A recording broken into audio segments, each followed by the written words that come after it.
Senior कानूनदान साबिक attorney general Pakistan अशतर Ausaf हमारे साथ इस नशियात में शामिल हुए। अशतर साहब, इलेक्शन कमीशन और वफाकी हुकूमत के नुमाइंदे क्या सही से मुकदमा पेश नहीं कर सके या तहरीक इंसाफ की ही बहुत बड़ी कामयाबी है और ये उनका आईनी और कानूनी हक था जो उन्हें मिला है आज?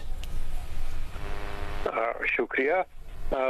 मैं तो देख ही रहा था कि सारा केस तो सुन्नी इत्तेहाद काउंसिल ने लड़ा।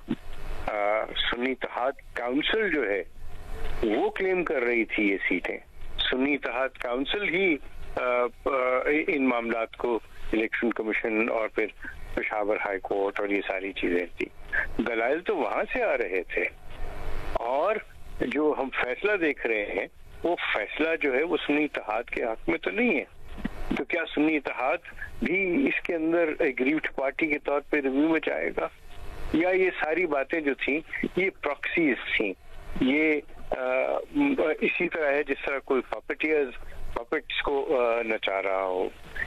मुझे अफसोस से कहना पड़ता है कि बहैसियत तालिब इल्म कानून के मुझे तो इसके अंदर कानून की जो सारे सिलसिले हैं और जो अभाम है वो दूर होता नजर नहीं आ रहा, बल्कि इसके अंदर कुछ ज्यादा अभाम हो गया। क्यों? देखिए, बात ये है कि तहरीक इंसाफ का तो ये केस ही नहीं था इस अदालत के सामने। वो केस तो चलाया जा रहा था कि ये हम जो इंडिपेंडेंट है हमने सुन्नी इत्तेहाद को ज्वाइन किया और ये सीटें जो है सुन्नी इत्तेहाद को मिलनी चाहिए। सारा का सारा केस का जो फैसला था वो इसी बुनियाद के ऊपर था इलेक्शन कमीशन ऑफ पाकिस्तान में।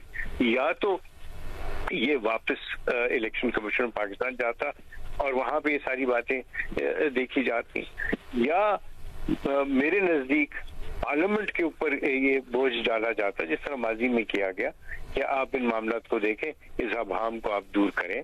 और जो सीरियस माइंडेड लोग होते हैं वो शायद इन्हीं मामलात को इस तरीके से देखेंगे कि इन मामलात को पॉलिटिकल एंगल से देखना है, ना कि आप कोई लीगल वर्डिक्ट की वजह से।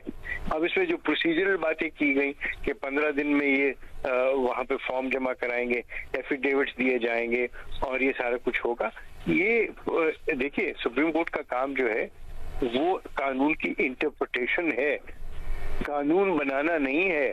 प्रोसीजरल ऑर्डर्स एक उस मामले में जहां पे टाइम गुजर चुका हुआ है उसको आप रिवर्स करके आप उसको नए सिरे से क्लॉक को चलाना शुरू करें, ये सुप्रीम कोर्ट का काम नहीं है।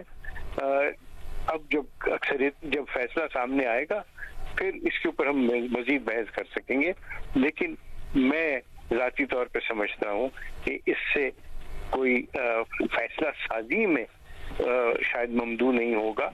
इससे सिर्फ और सिर्फ कंफ्यूजन बढ़ेगा। हुकूमत का जो कोलिशन है उसको तो कोई फर्क नहीं पड़ेगा इससे, उसमें तो कोई सीटों की कमी नहीं आएगी।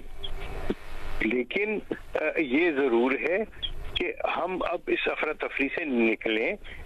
हमारा मुल्क इन्हीं अफरा तफरियों में रहेगा या हमारा मुल्क जो है वो इकोनॉमिक स्टेबिलिटी की तरफ चलेगा?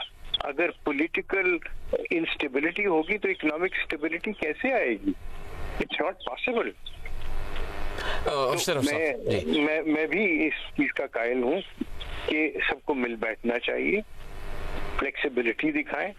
मैं तो ये देख रहा हूँ कि फ्लेक्सिबिलिटी हुकूमत वालों ने जिस वक्त हुकूमत बैठे जब ऑपोजिशन में थे तब भी उन्होंने दिखाई। याद रखिए कि जो फ्लेक्सिबल नहीं होता और जो फ्लेक्सिबिलिटी नहीं दिखाता वो अल्टीमेट एनालिसिस में हार जाता है। सही। अशतर औसाफ साहब अपनी राय का इजहार कर रहे थे।